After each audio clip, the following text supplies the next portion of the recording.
Good afternoon, everyone. We are going to get started here. Welcome to today's Training Council Review webinar. We'll be discussing BCAL Child Placing Agency Training.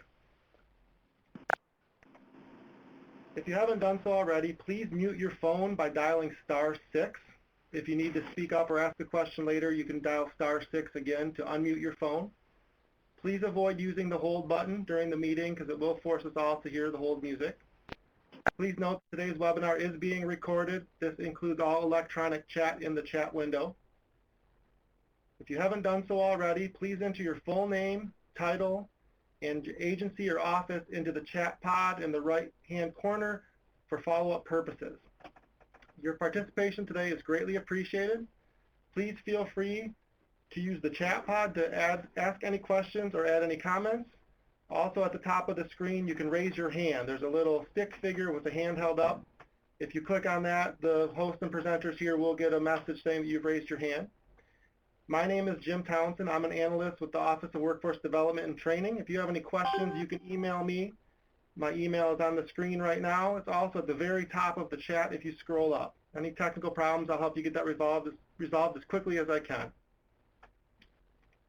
Your presenters today are Cindy Ahmad, consultant from BCAL, Seth Persky, the OFA director, and Sarah Goad, the training and delivery manager from the Office of Workforce Development and Training.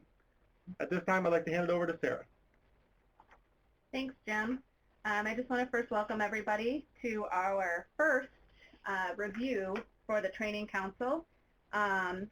So just quickly, I want to review what the purpose of the Training Council is. Our purpose or charge is to review curriculum, learning objectives, training outlines, job aids, and other training materials developed by DHS, contractors, partners, and partners for delivery to our primary training population. And just a reminder of what our primary training population is, that consists of DHS staff, contracted private child welfare agency staff, tribal child welfare agency staff, and biological, relative, foster, and adoptive caregivers. Today, today's topic, we're looking at the BCAL certification and complaint training. There have been some additions made to the curriculum, and we'd like for the Training Council to review that. The certification and complaint training is, these additions are scheduled to be piloted in the March 12th, 10th through the 12th, and 24th and 25th trainings. So we will pilot them and may make a few other adjustments after that pilot as well. I'm going to turn it over to Seth Persky to give a little bit of background on how we got to the place that we're making some additions to the curriculum. Good afternoon, everybody. Seth Persky from the Office of Family Advocate.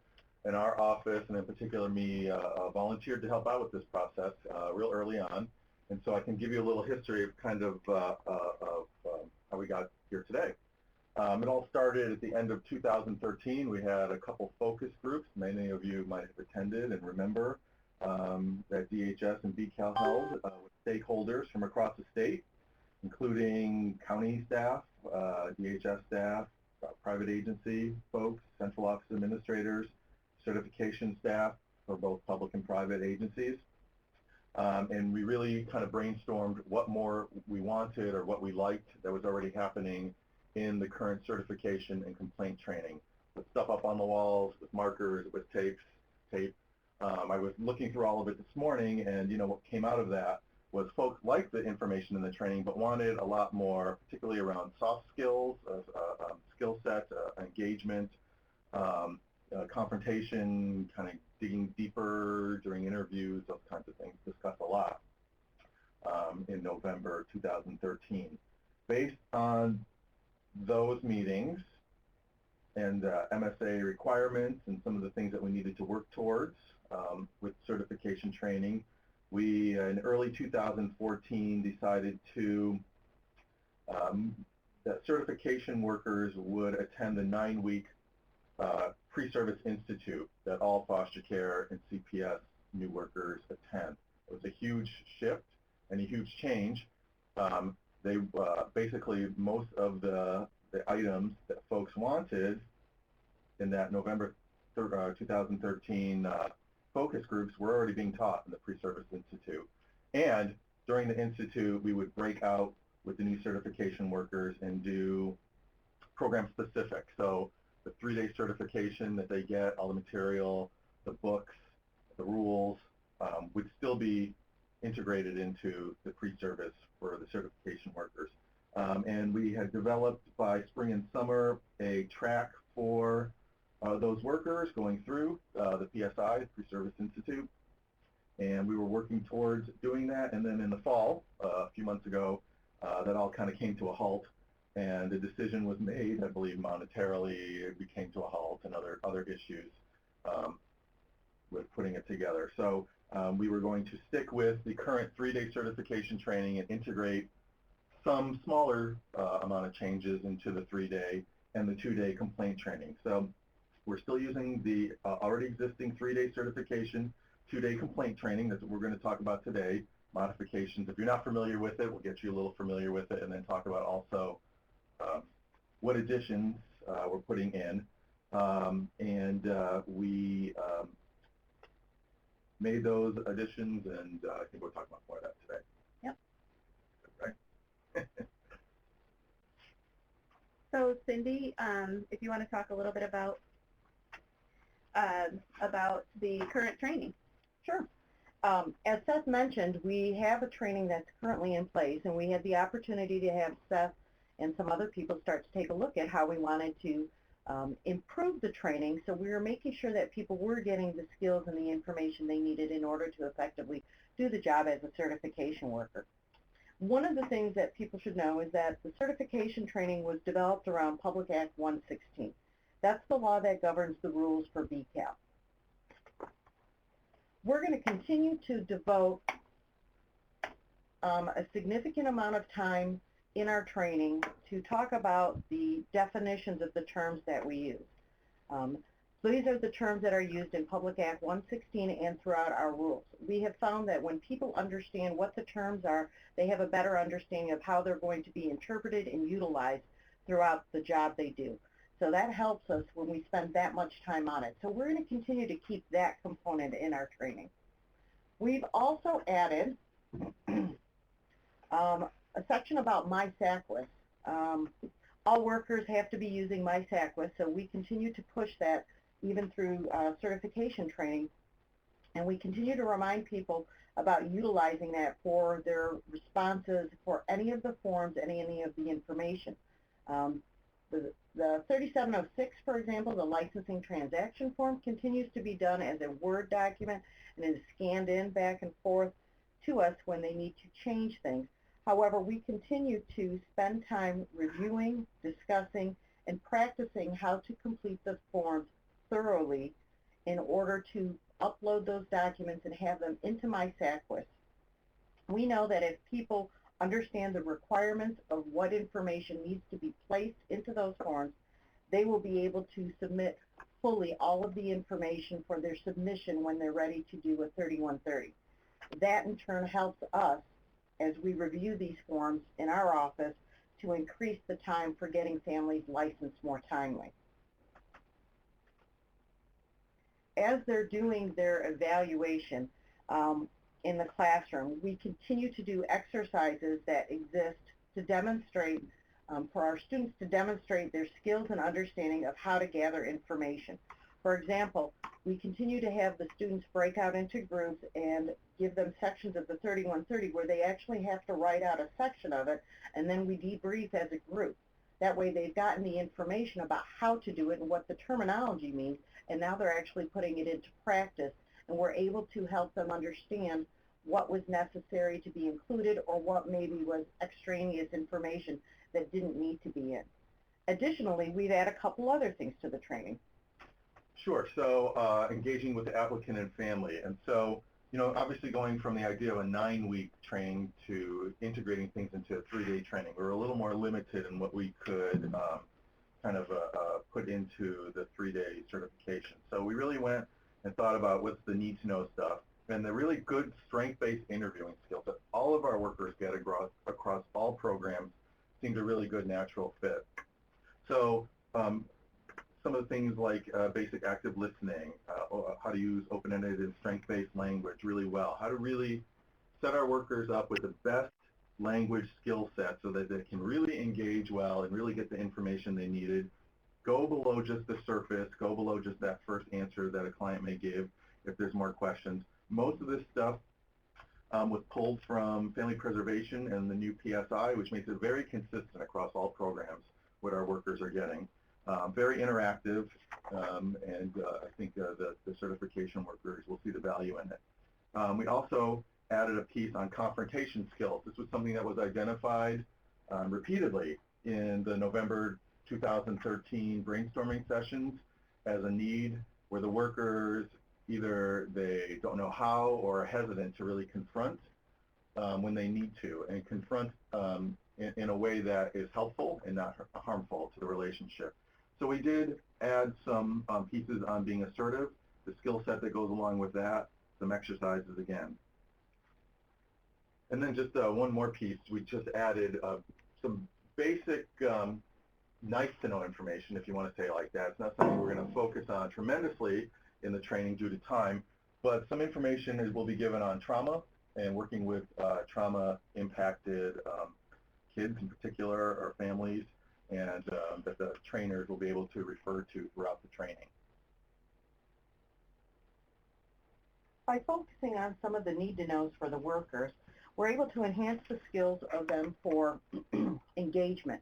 And this is going to help them when they're looking at rules for compliance or non-compliance, rehabilitation issues for when there has been a concern about perhaps a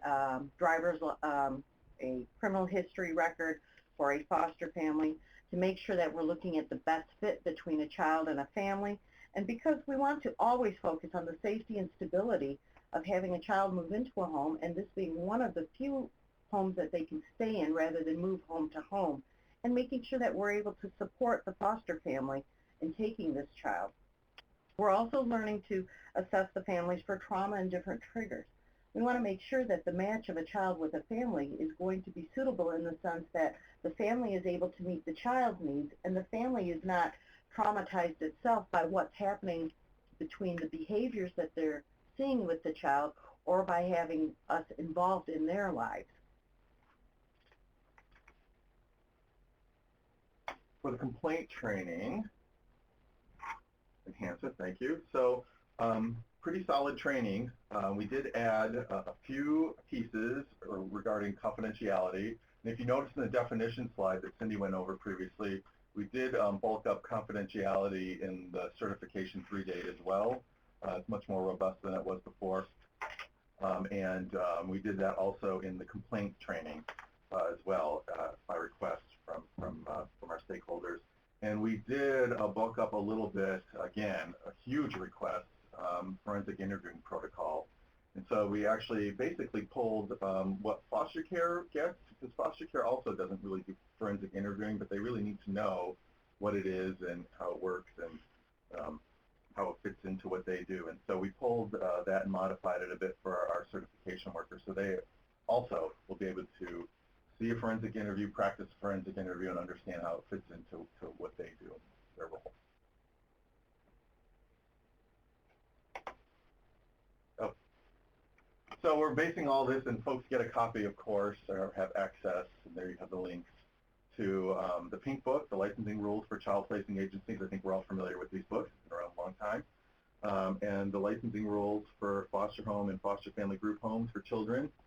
That's the Green Book. They were recently revised in January 2015, so make sure you have the most updated, and this link should take you to them. And the SRM 131, which our office, the Office of Family Advocate, holds, is a confidentiality policy. It is in revision right now in final draft form, out for people are looking at it, and April 1st will go online. And basically the big changes to the SRM, which we'll talk about in certification training with new workers, is that we have a very small piece on social media. And thinking about social media and using social media, we've added quite a bit on redaction, again by request. How to redact well, what needs to be redacted, what doesn't, in each section of the policy that talks about the 5 protected areas, mental health and medical and all those things. We give examples of how to redact. We also have a lot more information regarding Foster Care Review Board and what information should be sent to them or not sent to them. And so all that is covered in that policy, and the new version comes out April 1st.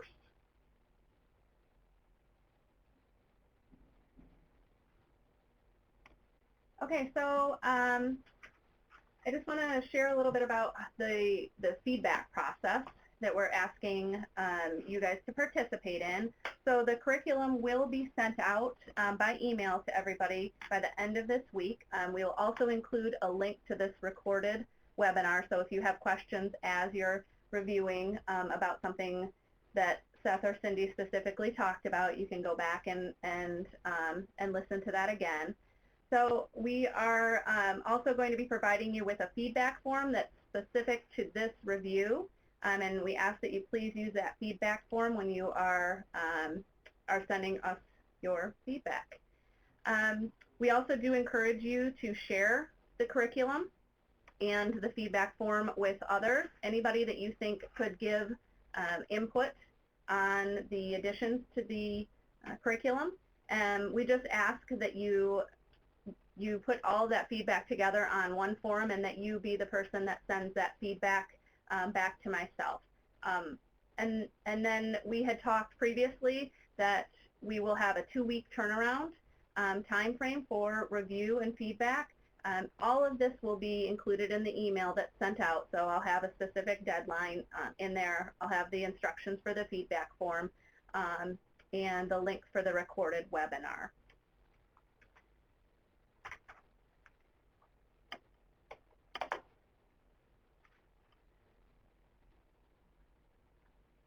So we would open it up if anybody has specific questions about the feedback process or the review process at this time. You can put questions in the chat, or feel free to take yourself off mute.